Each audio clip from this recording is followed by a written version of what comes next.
Today we are starting with number 7 in Jewel House of Art and Nature, and it is Hugh Plat's recommendations for how to fatten up a goose, a duck, a chicken, or other kinds of fowl.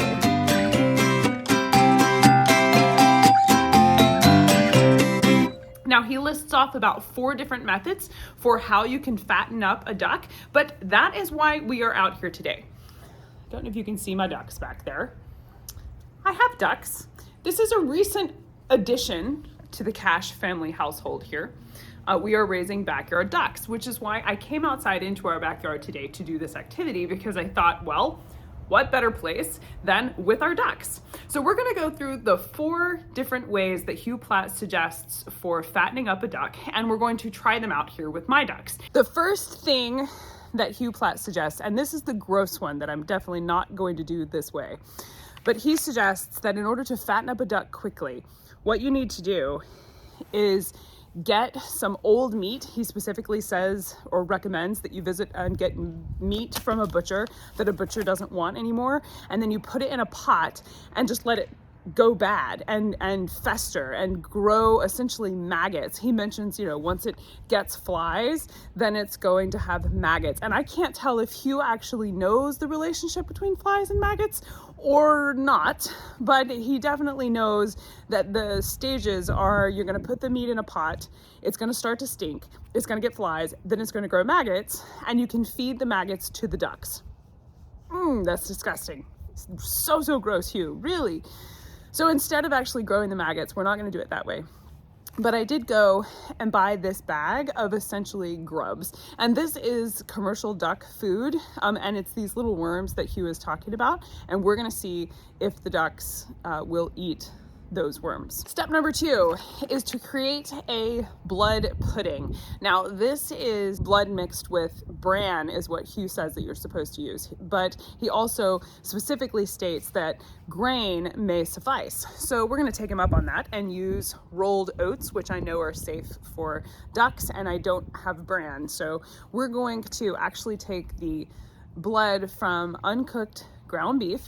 This was thawing in my fridge for dinner, and we're gonna take the leftover blood that came off of that and mix it in with the rolled oats. This is a little gross. I told y'all I had like a line for the grossness. This was enough grossness that I felt safe trying this out. So he says that you should mix it together and make what looks like a blood pudding. So it's essentially like a little blood pie for your ducks. So we're gonna mix this together. It may or may not look like an actual pie. That doesn't matter. You're just mixing this together and giving it to the ducks, see if they eat it. Number 3 is the one I like a whole lot because it's based primarily on vegetables. Nice, clean vegetables.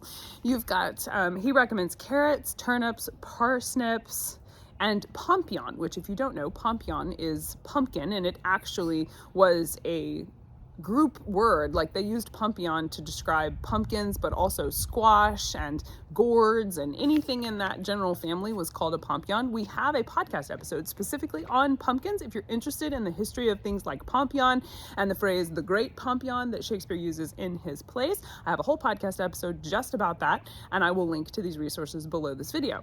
Nevertheless, if you want to try this step for fattening up your duck or chicken, you will take some parsnips and some carrots and pumpkin and mix it together with bran. Again, here we're going to use oats. He says grain or something, and you feed that to them. So we're going to see, I have carrots here with me, so I'm going to do carrots and oats again and see what the ducks think about carrots and oats. I didn't have carrots in my cabinet like I thought. So this is a plate of nuts and seeds and dried raisins that ducks will enjoy, along with some lettuce, and this is basically vegetable items that we're testing whether the ducks will eat. Last more vegetable related that Hugh Plat recommends in his this is number 7 from the Jewel House of Art and Nature. If you go to archive.org, this is on page 9 of like 200 and something pages.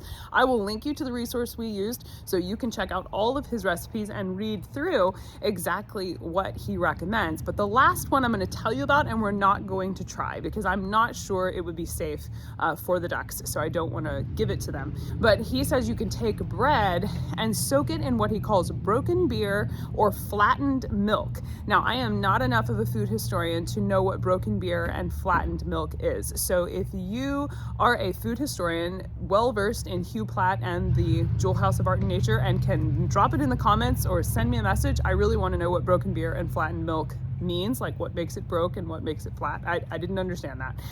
But you can soak bread in that and then feed it to them. That would be another way. I don't recommend this actually trying out this last one because again, I've read that bread can actually be bad for a duck's digestive system. I know we all you've gone to the park and like fed ducks bread. It's actually not supposed to be very good for them. And then of course, no knowledge of beer drinking ducks, although I've got so many cartoon illustrations in my head from just saying that. But anyway, my ducks are not going to eat beer or milk because I don't think that's safe for them. And so I'm not recommending that, but that is part of his recommendation there. So at this point, I took all 3 plates out back and I set them out for the ducks where they could get them. This is Boris, our male duck, and he was a little intimidated by me being so close to him. But once I moved away, then he came up and he definitely loved the grubs, and Hugh Plat was dead on about that. Our female duck is named Jemima, puddle duck, and she came up and tried the oats, and she really wanted to like it, but you could kind of tell on her face that the blood flavor in there was nasty to her. So she spit that back out and went back to eating grass and grubs and bugs out of the yard, which is their favorite meal. They prefer just to eat grass and bugs. But so it does seem that Hugh was right about the grubs and the worms because they did both enjoy eating that. So I gotta hand it to Hugh. It looks like for all of the 3 options, the ducks definitely like the worms best, which makes sense because ever since we've had them, now we've only had them about a week and a half, but they love grass and the bugs and worms that they dig up in the yard better than any kind of feed that I could find. They won't hardly eat supplemental feed. They like being on the grass and eating the grass and the bugs. So Hugh is correct. The grubs are the best way to fatten up a duck quickly because both of the ducks loved the worms best. So way to go, Hugh. It does seem to work for ducks. Thank you so much for being here. I'm Cassidy Cash, and this is DIY History. If you like trying out hands-on things from the past of games, recipes, and crafts that you can do yourself that were similar to what they would have done in the 16th and 17th century, then hit that like and subscribe button because we're here every week. Thank you so much. I'll see you next time. Bye-bye.